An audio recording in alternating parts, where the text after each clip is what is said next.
தமிழக வெற்றிக் கழக தொண்டர்கள் கவனத்திற்கு. மக்களுக்கு இந்த வீடியோவில் பேச போகிறதில்ல, நம்ம கட்சிக்காரங்கள்ட்ட நம்ம இந்த வீடியோவில் பேச போகிறோம். காரணம், இந்த ஒரு வீடியோ.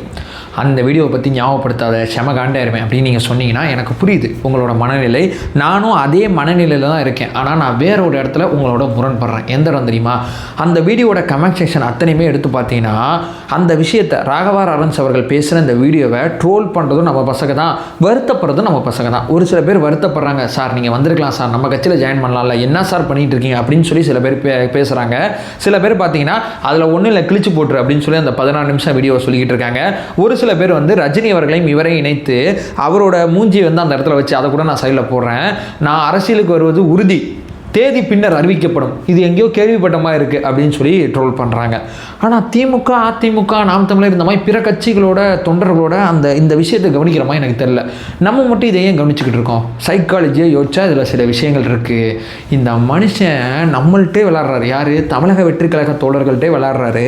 அப்போ பிகேந்த சீனில் நடக்கிற சில விஷயங்களை நம்ம ஷேர் பண்ணால் என்ன?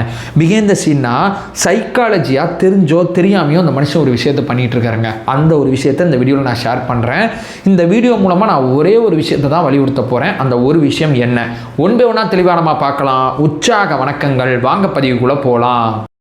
இப்போ முதல் விஷயம், ஏன் இதை பற்றி நம்ம பேசணும்னு ஆசைப்பட்டோம்னா, இவர் நான் முன்னாடி சொன்னபடி தான் தெரிஞ்சோ தெரியாமையோ அல்லது சாணக்கியத்தனமாக, மூணாவது வார்த்தையை கூட யூஸ் பண்ணிங்க, இந்த மூணில் ஏதோ ஒன்றுக்காண்டி தான் அந்த மனுஷன் இதை பண்ணிகிட்டு இருக்காப்புல.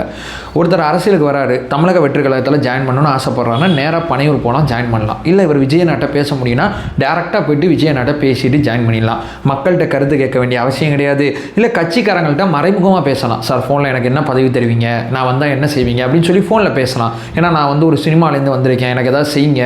இப்போ நான் அரசியல் சினிமா ரெண்டையும் நான் எடுத்துகிட்டு போகும்போது பொலிட்டிக்கலாக எனக்கு ப்ரெஷர்லாம் வரும், அது எல்லாத்தையும் ஹேண்டில் பண்ணுவீங்களான்னு சொல்லி மறைமுக பேச்சுவார்த்தை அத்தனையுமே நடத்தி நீங்கள் போய் ஜாயின் பண்ணிக்கலாம். அது எந்த கட்சியாக இருந்தாலும் சரி. பனையூரில் அவ்வளோ பேர் தாவேக்கால ஜாயின் பண்ணிகிட்டு இருக்காங்க. உங்களை வந்தீங்கன்னா உங்களை யாரும் நீங்கள் வரக்கூடாது பண்ணக்கூடாதெல்லாம் சொல்ல போகிறதில்ல, கண்டிப்பாக சேர்த்துக்க தான் போகிறாங்க. அது எதுவுமே பண்ணாமல் இப்படி உட்காந்து வீடியோ போட்டுக்கிட்டு இருக்காரு, ஒப்பீனியன் கேட்டுக்கிட்டு இருக்காருன்னா பின்னாடி உள்நோக்கம் இல்லைன்னு உங்களால் நம்ப முடியுதா? அந்த உள்நோக்கம் என்னங்கிறது தான் நான் ரெண்டாவதாக சொல்கிறேன். அதாவது இவர் என்ன பண்ணுறாருன்னா, ரஜினி அவர்கள் அரசியலுக்கு வரும்போது இவருக்கு அரசியலுக்கு வரணுங்கிற ஆசை இருந்திருக்கு. அவங்க அம்மா அலோவ் பண்ணலன்னு சொல்கிறாங்க. விஜயண்ணா அரசியலுக்கு வரும்போது அரசியலுக்கு வர்ற ஆசை இருந்திருக்கு, அப்போம்போதும் அவங்க அம்மா அலோவ் பண்ணல. விஜயண்ணா ஜெயித்த பிறகு இந்த அரசியல் ஆசை அதிகமாகிடுச்சு.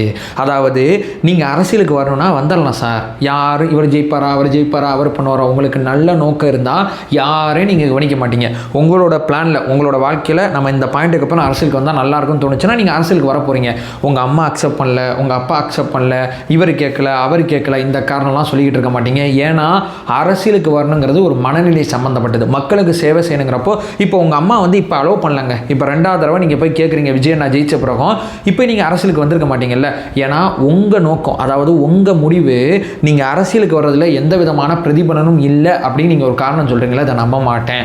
அங்கே ஒருத்தர் ஜெயிச்சிருக்கார் சினிமாலேருந்து வந்து, நம்மளும் வந்தால் எதாவது பண்ணலாம், எம்எல்ஏ ஆகலாம், அமைச்சராகலாம், வாட்டடிச்சு ஏதோ ஒன்று ஆகலாம் அப்படிங்கிற ஆசை காரணமாக வர்றீங்க. ஆனால் அம்மாவை நீங்கள் காரணம் காட்டுறீங்கிறதா நான் சொல்கிறேன். அம்மா சொல்கிற அத்தனையுமே கேட்கணும்னா எல்லா பசங்களும் அப்படிலாம் கேட்க முடியாதுங்க. இப்போ எங்கள் அம்மா ஒன்று சொல்லியிருப்பாங்க, எல்லாத்தையும் நான் கேட்டுகிட்டு இருக்க முடியாதுங்க.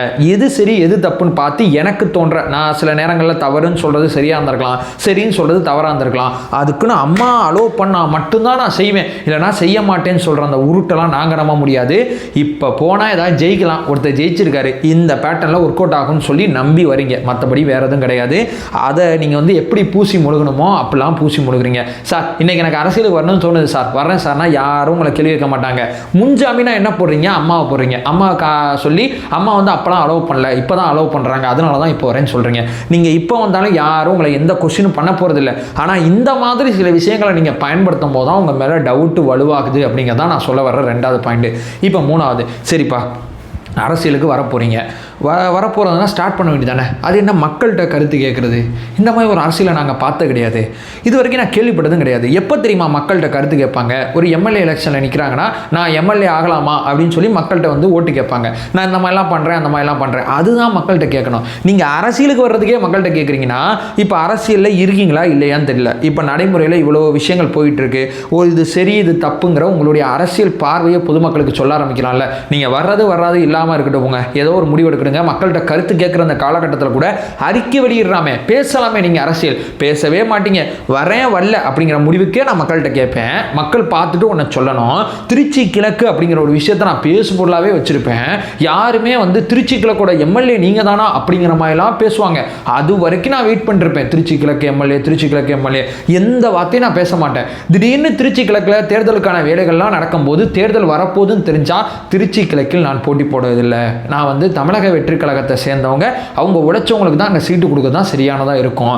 முதல்ல நம்ம உறுப்பினராக சேரணும். அதுக்கப்புறம் அந்த கட்சியில் 4-5 வருஷம் எந்த விதமான எதிர்பார்ப்பும் இல்லாமல் அந்த கட்சிக்காண்டி உழைக்கணும். அதுக்கப்புறம் அந்த கட்சி ஏதாவது கொடுத்தா நம்ம வாங்கிக்கணும். இல்லைனா உழைப்பில் மட்டும்தான் கவனம் செலுத்தணும். தெரியுது இல்லை?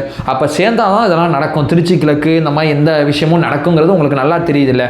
சேராமையே திருச்சி கிழக்குங்கிற செய்தியை கிரியேட் பண்ணி விட்டது யாரு? எனக்கு தெரியல. அதாவது நீங்கள் மறுக்கணும்னு நினச்சா அடுத்த நாளே மறுத்துருக்கலாமா, அதுக்கு அடுத்த நாளே மறுத்துருக்கலாமா?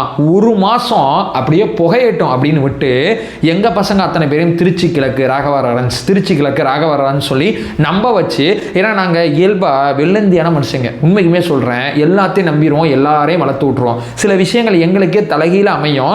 வைஷ்ணவி அவர்கள் விஷயத்தில் எடுத்துக்கிட்டால் கூட அது நடந்திருக்கும். யார் என்னன்னு பார்க்காம வளர்த்து விட்ருவோம். உண்மையாக அவங்க உழைக்கிறாங்களா, பண்ணுறாங்களா, செய்கிறாங்களாம் பார்க்க மாட்டோம். அண்ணனுக்காண்டி அவங்க விசுவாசமாக இருக்காங்க, அண்ணனை அவங்களுக்கு தெரியும், அல்லது அண்ணனுக்காண்டி அவங்க பேசுகிறாங்க செய்கிறாங்கனாவே நாங்கள் நம்பிடுவோம். எது உண்மை எது பொய்ன்னு எங்களுக்கு தெரியாது. உங்களுடைய அரசியல் பெரிய பேசுபொருளாக ஆகணும் அப்படிங்கிறதுக்காண்டி திருச்சி கிழக்குங்கிறத பயன்படுத்தினீங்க.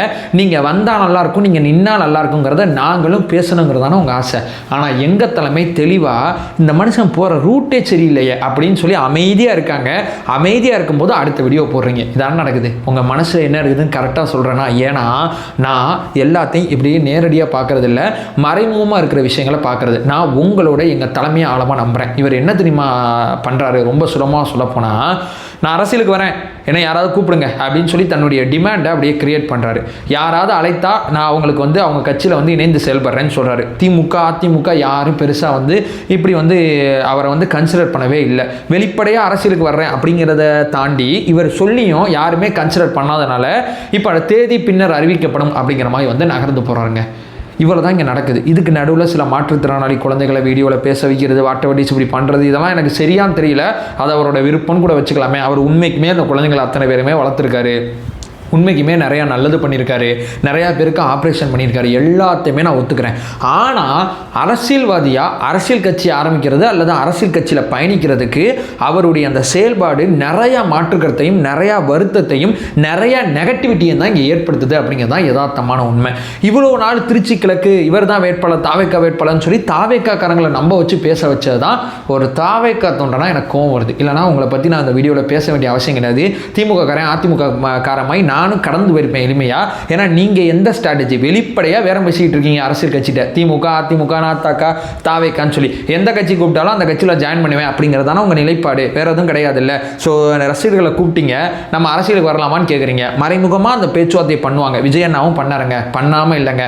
ஆனால் விஜயண்ணா அரசியலுக்கு வர்றதுங்கிற முடிவை அம்மாவை கேட்டு எடுக்கல, அப்பாவை கேட்டு எடுக்கல, அவருக்கு உள்ள தோணுச்சு, அவர் செஞ்சிட்டார். அவர் வந்து 3 வருஷத்தில் வந்தாரு ஜெயிஸ்டார்லாம் நினச்சிக்கிட்டு இருக்கீங்க ராகவராஜன்ஸ். நீங்கள் அப்படிலாம் கிடையாது. அவர் 2009 மக்கள் மன்றமாக மாற்றிட்டார் ரசிகர் மன்றத்தை. அப்பயே கிளை அமைப்பெல்லாம் பண்ணிட்டார். பண்ண பிறகு தான் அவர் இன்னைக்கு அரசியலுக்கு வரும்போது 3 வருஷத்தில் ஒரு நல்ல அமைப்பை கட்ட முடிஞ்சு 3 லட்சம் நிர்வாகிகளை போட்டு வேலை செய்ய முடிஞ்சு. அதனால தான் பூத்து வரைக்கும் தாவேக்கால ஆள் இருந்தாங்க இந்த தேர்தலில். இல்லைனா ஆள் இருந்திருக்க மாட்டாங்க. சும்மா ஒரு நாளில் 2 நாளில் அவரோட வெற்றி கிடையாதுங்க. 2009க்கு முன்னாடி அவர் நடித்த படங்கள் எப்படி இருந்துச்சு, 2009க்கு அப்புறம் அவர் நடித்த படம் என்ன, போல்டாக திரையில் அரசியல் பேசினார். அரசியல் பேசினதுனால அவரோட படங்களை வந்து சர்ச்சைகளை சந்திச்சாங்க, பிரச்சனைகளை சந்திச்சாங்க. அரசியலுக்கு வர்றது நல்லது தான், மாற்றுக்கிறது இல்லை. இப்போ நீங்கள் அரசியலில் தான் இருக்கீங்க, எல்லாருமே இங்கே அரசியலில் தான் இருக்கோம். தேர்தல் அரசியலுக்கு வர போறீங்க, அவ்வளோதான். தேர்தல் அரசியலுக்கு வரப்போறதா இருந்தா ராகவராஜ் அப்படிங்கிற ஒருத்தரோட அரசியல் கருத்துக்கள் எப்படி இருக்கும், மக்களோட திட்டங்கள் எப்படி இருக்கும், எந்த மாதிரி யோசிப்பார், எந்த மாதிரி செய்வார், எந்த சிந்தனை போக்கே வெளியிடுறது கிடையாது. வெளிப்படையாக வீடியோ போட்டு அரசியல் கட்சிக்கிட்ட உட்காந்து பேரம் பேசுறது. நான் சொல்கிறது காசு பண வேறம் கிடையாது. எந்த பதவி, நமக்கான மரியாதை இருக்குமா, இதெல்லாம் பிகைண்ட் த சீனில் பேசணும். மக்களுக்கு நல்லது செய்யணும்னு ஆசைப்பட்டீங்கன்னா டேரெக்டாக வரணும், வந்து செய்யணும். இதுக்கு நடுவில் அம்மா, இதுக்கு நடுவில் ரொம்ப முக்கியமாக ஒன்று சொல்கிறேன். அந்த நாய் விஷயத்தை சன் நியூஸ்காரன் மாற்றி விட்டான், எல்லாருக்குமே தெரியும். நீங்கள் அந்த அர்த்தத்தில் சொல்லலை, எல்லாருமே அதை மறந்து அடுத்த செய்திக்கு போயிட்டோம். நீங்கள் மறுபடியும் இந்த வீடியோவில் அதுக்கு ஒரு 10 நிமிஷம் விளக்கம் கொடுக்குறீங்க. ஒரு அரசியல்வாதி இதை செய்ய மாட்டாங்க, எந்த ஒரு அரசியல்வாதியும் இதை செய்ய மாட்டாங்க. ஏன்னா உங்களை சுற்றி இருக்கிற ஆதரவாளர்கள் எப்போதுமே இந்த செய்தி பொதுமக்கள் தப்பாக நினச்சிப்பாங்க, அந்த செய்தி பொதுமக்கள் தப்பாக நினச்சிப்பாங்கன்னு நினைப்பாங்க.